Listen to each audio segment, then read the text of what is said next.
Je sais ce que tu es. Le 7 janvier sortira sur les écrans Twilight, film américain qui pourrait bien être le carton de l'année 2009.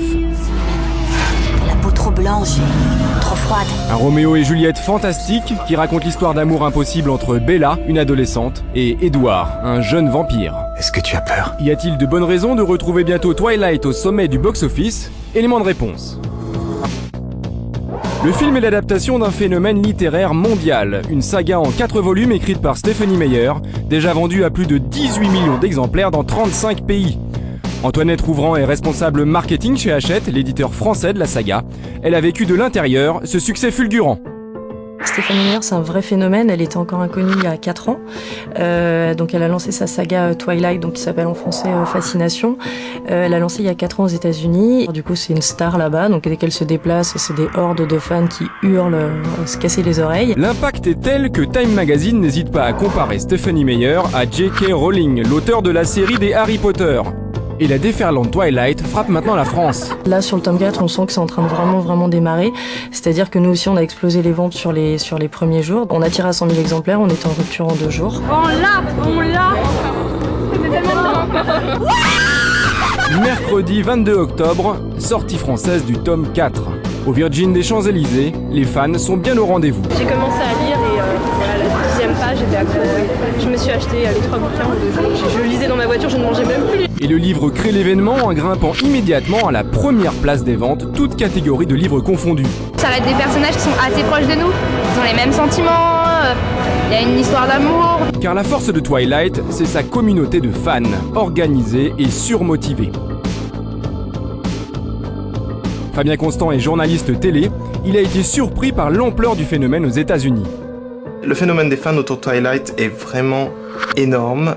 Il passe par des communautés internet, qui est là le matériau premier du fan aujourd'hui. Les forums internet sur Twilight sont ultra conséquents, ils sont ultra alimentés. C'est des communautés de fans qui dissèquent le bouquin dans tous les sens. Alors, à peine informés du tournage d'une adaptation cinématographique, les fans se mobilisent autour du film. La presse américaine offre ses premières couvertures aux acteurs et les premières images du film déclenchent l'hystérie.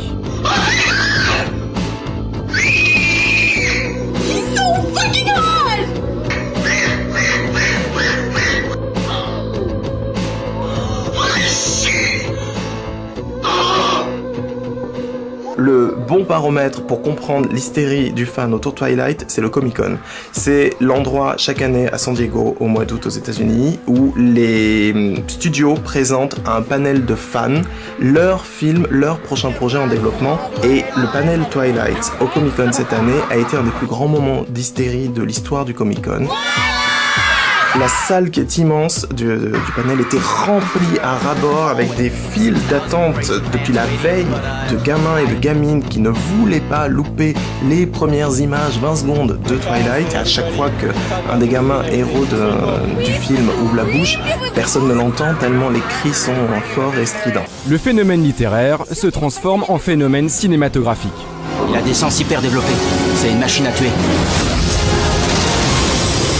On s'est rendu compte lorsque la bande-annonce a été mise en ligne qu'elle a été téléchargée 4 millions de fois en 48 heures, ce qui est un chiffre absolument colossal.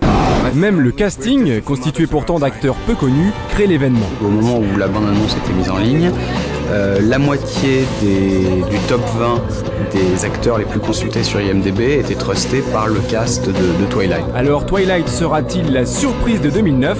Tout est réuni pour avoir un succès cinématographique de l'envergure d'un Harry Potter. Tous les lecteurs du livre n'attendent qu'une chose, c'est de voir le film. Et maintenant on a hâte de voir le film, on a hâte de voir ce que ça donne. Réponse dans les salles, le 7 janvier.